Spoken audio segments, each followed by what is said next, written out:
Let's all take a breath. And one more.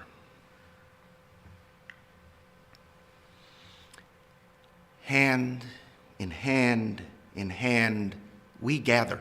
Hand in hand in hand to find comfort. Hand in hand to be gently yet firmly pulled beyond comfort into what is not yet, but by our hands could yet be. Hand in hand in hand, to know, to feel that we are connected, hand in hand, to gather, to seek, to create, to share, to shape, hand by hand, the divine. And now I'm going to invite my wife up to share a story. I'm pretty sure she gets credit for finding this one. And I've got the slides under control up here. This is Love by Matt de la Peña with illustrator Lauren Long. In the beginning, there is light, and two wide-eyed figures standing near the foot of your bed, and the sound of their voices is love. A cab driver plays softly on his radio while you bounce in the back with the bumps of the city, and everything smells new, and it smells like life. Love, too, is the smell of crashing waves and a train whistling blindly in the distance. And each night, the sky above your trailer turns the color of love. In a crowded concrete park, you toddle towards summer sprinklers while older kids skip rope and run up the slide, and soon you are running among them. And the echo of your laughter is love. On the night the fire alarm blares, you're pulled from sleep and whisked into the street, where a quiet old lady is pointing to the sky. Stars shine long after they've flamed out, she tells you, and the shine they shine with is love. But it's not only stars that flame out, you discover. It's summers, too, and friendships, and people. One day, you find your family nervously huddled around the TV. But when you asked what happened, they answer with silence and shift between you and the screen. In your dream that night, you are searching for a love that seems lost. You open and close drawers, lift cushions, empty old toy bins, but there's nothing. You wake with a start in the arms of a loved one who bends to your ear and whispers, "It's okay, it's okay, it's love." And in time, you learn to recognize a love overlooked, a love that wakes at dawn and rides to work on the bus, a slice of burned toast that tastes like love. And it's love in each deep crease of your grandfather's face as he lowers himself onto an overturned bucket to fish. And it's love in the rustling leaves of gnarled trees lined behind the flowered fields. And it's love in the made-up stories your uncles tell in the backyard between wild horseshoe throws. And the man in rags outside the subway station plays love notes that lift into the sky like tiny beacons of light. And the face staring back at you in the bathroom mirror, this too is love. So, when the time comes for you to set off on your own, heavy winds will sweep past your building and great gray clouds will congregate above. Your loved ones will stand there like puddles beneath their umbrellas, holding you tight and kissing you and wishing you luck. But it won't be luck you'll leave with, because you'll have love. You'll have love, love, love.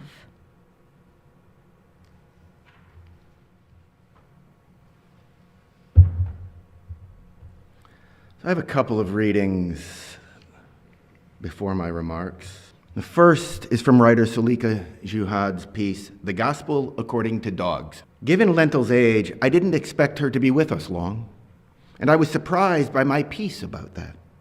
I didn't need to cling to the promise of years. I could be grateful for what we had now. But as the months passed, I've watched her grow stronger and seemingly younger. It's such a joy to watch her discover and recover dormant parts of herself. She still spends most of her waking hours curled beside me like a hot water bottle. But now she also zooms around the yard and plays with the other pups. The other day, I caught her tussling with a tennis ball for the first time. Lentil has been my teacher in impermanence, in how to love and live now without bargaining for longevity. Her timing felt ordained. Last summer, a few months after I adopted her, I learned my leukemia was bad, but that this time it was incurable. Between that and the state of the world, the sorrow, the noise, it's easy to slip into despair. But caring for these dogs keeps me tethered to the living world and faithful to love.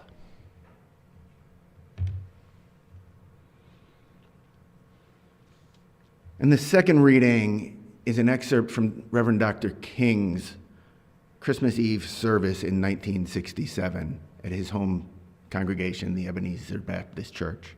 In 1963, on a sweltering August afternoon, we stood in Washington, D.C. and talked to the nation about many things.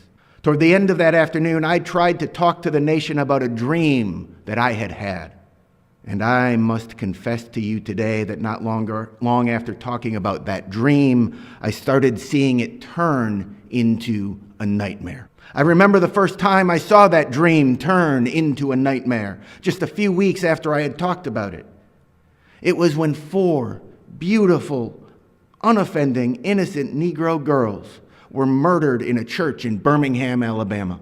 I watched that dream turn into a nightmare as I moved through the ghettos of the nation and saw my black brothers and sisters perishing on a lonely island of poverty in the midst of a vast ocean of material prosperity, and saw the nation doing nothing to grapple with the Negro's problem of poverty.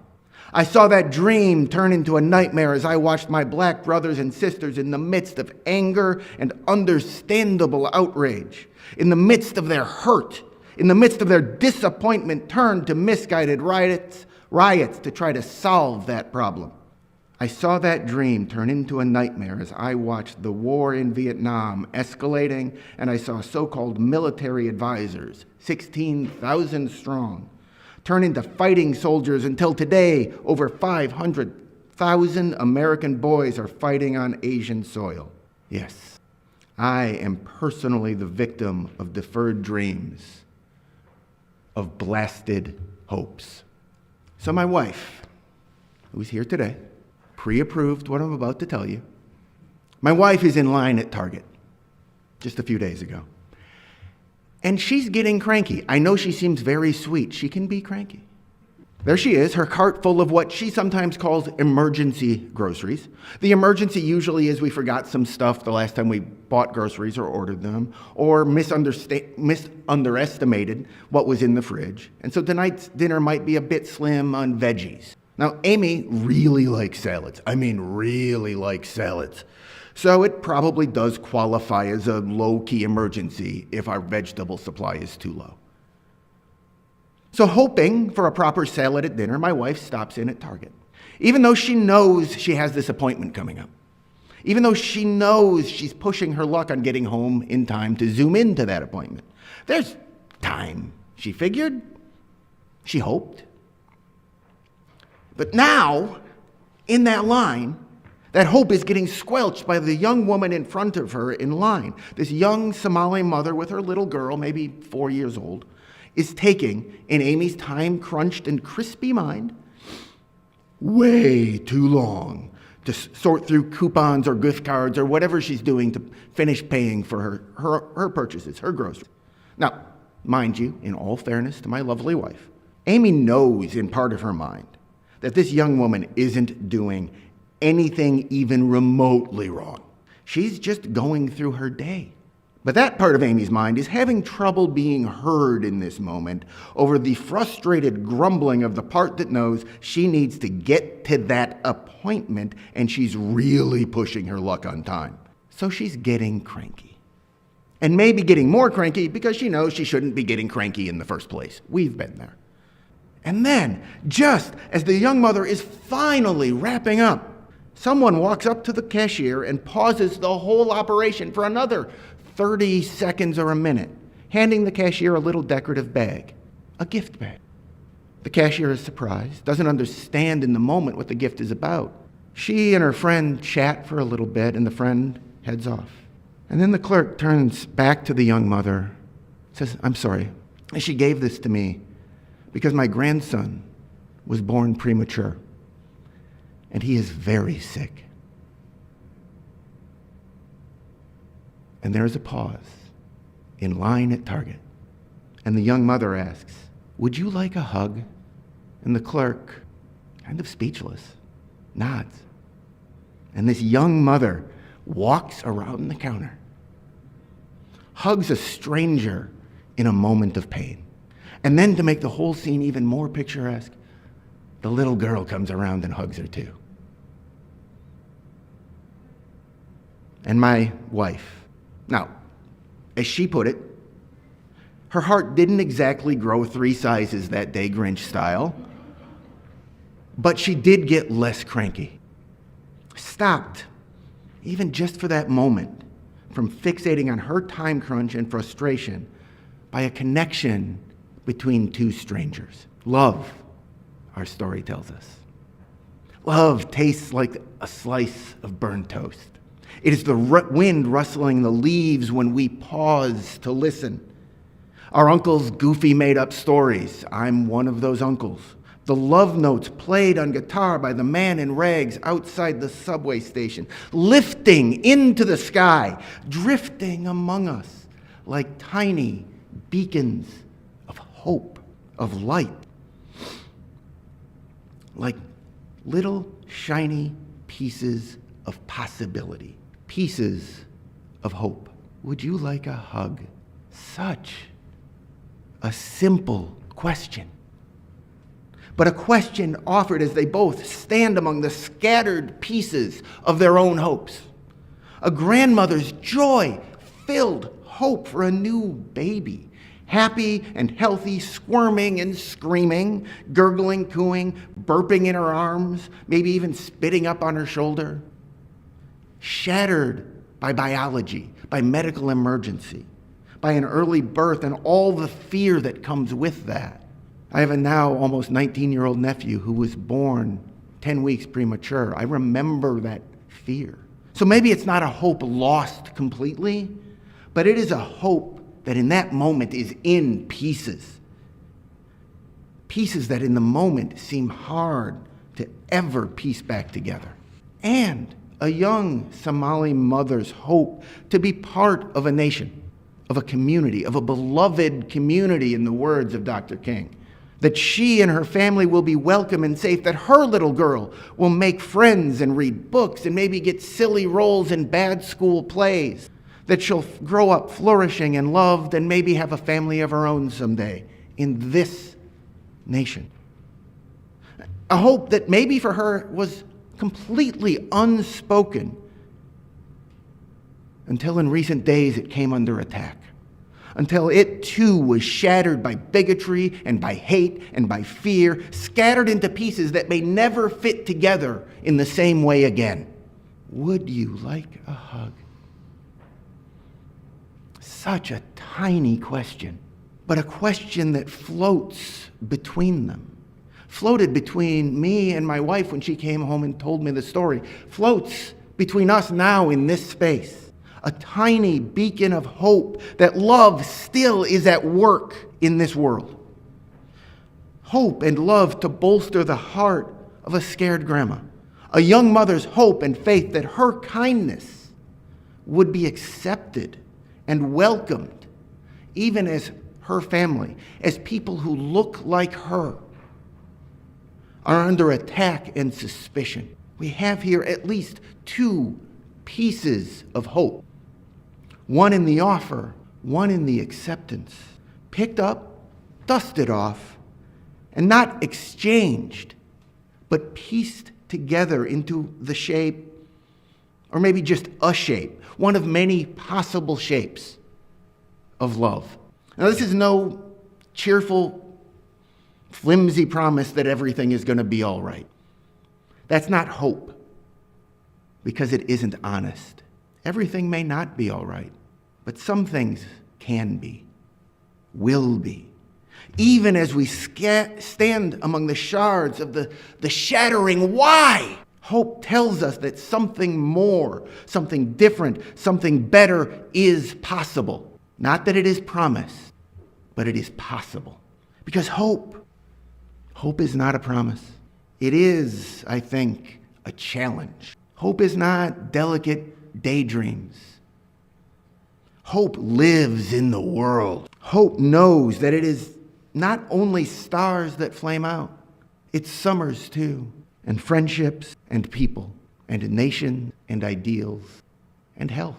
Now, Dr. King, a scant 4 years after he delivered the I Have a Dream speech that captivated the moral imagination of a country, admitted to his congregation that he had seen that dream turn into nightmare. 4 little girls murdered in a church, deep and deepening poverty across the country. Hate-filled voices still screaming about the very idea that black people would be recognized as people. Understandable but still tragic riots sparked by rage over centuries of injustice and poverty and oppression. A bloody ongoing war. Those nightmares are still with us. Yes, declared the man whose dream brought hope to so many. Yes, I am personally the victim of deferred dreams, of blasted hopes. Now, I cut off the reading right there as a little ministerial trick, a kind of dramatic effect, because that wasn't the end of Reverend King's message.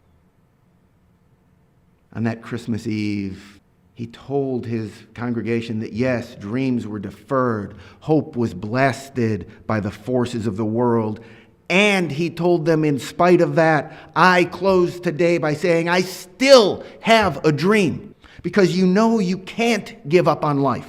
If you lose hope, somehow you lose that vitality that keeps life moving.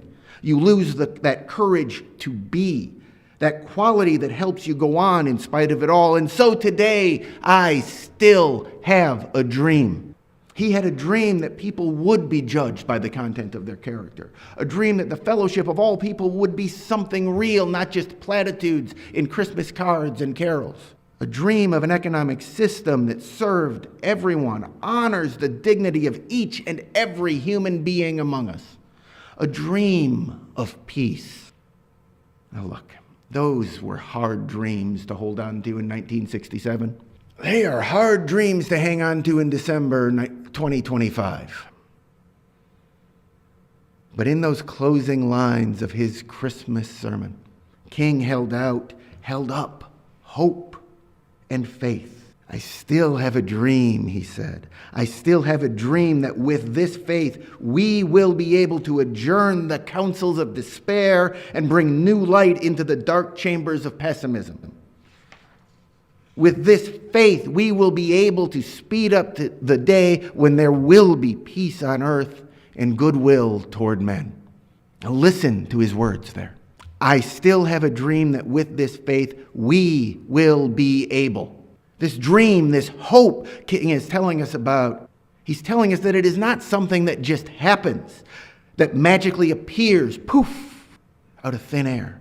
It is something we do, something we live into being. Hope is a choice, and it is by no means our only choice. We are lured by cynicism and by despair, by indifference, by ignorance, by fear, and by hate. And all of that is understandable. And it gets more understandable every time I get breaking news on my phone. The singer Nick Cave once wrote to a fan that cynicism is the most common and easy of evils. It shields us from feeling the pain in our lives and in the world. And it keeps us, excuses us from doing the work of easing that pain. And the same, I think, can be said of despair and indifference, even of fear and of hate. All of them give us permission to look at the ways the world has broken hope into countless jagged pieces and say to ourselves, well, I can't put all of that together. And of course, I can't. You can't. Nobody can. Not alone. But that's not how hope works. We look around us and we see hope shattered or torn into pieces. And we forget that hope was always in pieces. It doesn't come any other way. Now, Dr. King spoke often, including in that Christmas Eve sermon just a few months before he was killed. He spoke of the way all people are tied into a single garment of destiny. Well, what if hope is like that garment? A single garment connecting all of us, but not a garment made out of whole cloth. It's stitched together. There were holes worn in the knees or the elbows, patched by pieces of mismatched cloth, clashing patterns that hold it, hold us, hold hope, hold possibility together. Hope will be broken. Blasted into pieces, torn into rags and shreds, and into loose threads. It'll be broken by broken trust, by the tornado, by the diagnosis, by the executive order or the knock at the door, by injustice and hate and fear, by indifference, and by the random acts of the universe. And yet, there it is, scattered and strewn about and waiting for us to pick it up bit by bit, to choose. Hope is like that. It shatters, it scatters into thousands or millions of pieces. Some of the pieces are too big for any one of us to pick up and carry on our own. Some are so small that we might miss them completely if we weren't choosing to look for them. Ground bits that could be lost against the background of everything else happening in our lives or in the world. In the news, in the world around us, but beneath the anger, hidden behind the debris of cynicism and despair, there they are, those pieces of hope. They don't necessarily make all that much sense. They don't fit together the way they used to, the way that we expect them to. If they were a puzzle, we don't have the box with the picture on the front anymore. But they're there, big chunks and tiny fragments, powderized or threads that we can gather up and cup gently in our hands. It's more than any one person could carry. And that is the way it's supposed to be. Because in the end, hope isn't a thing we hold. It isn't a thing we give. It isn't ever really just one thing. It is and can only be, has always and only ever been, pieces that we share, that we shape together into whatever we can, whenever we can, with what we have at hand. A hug offered and accepted. An old dog tussling with a tennis ball, burned toast on a snowy morning, and soaring notes outside a subway station. Hope is never a complete picture. It is an ever-shifting image of the future, a vision of the possible that we keep piecing together from all those pieces that we bring together. Amen. And may it be so, because we go out in the world and make it. Well then, before we say our closing words together, I have the closing words from the Reverend Richard Gilbert. Consider that our lives are always unfinished business. Imagine that the picture of our being is never complete. We will always and only be shaping that picture. Thank you for welcoming me to your space. Please go out into the world, shape the world into the picture of what it could be, what we know it should be.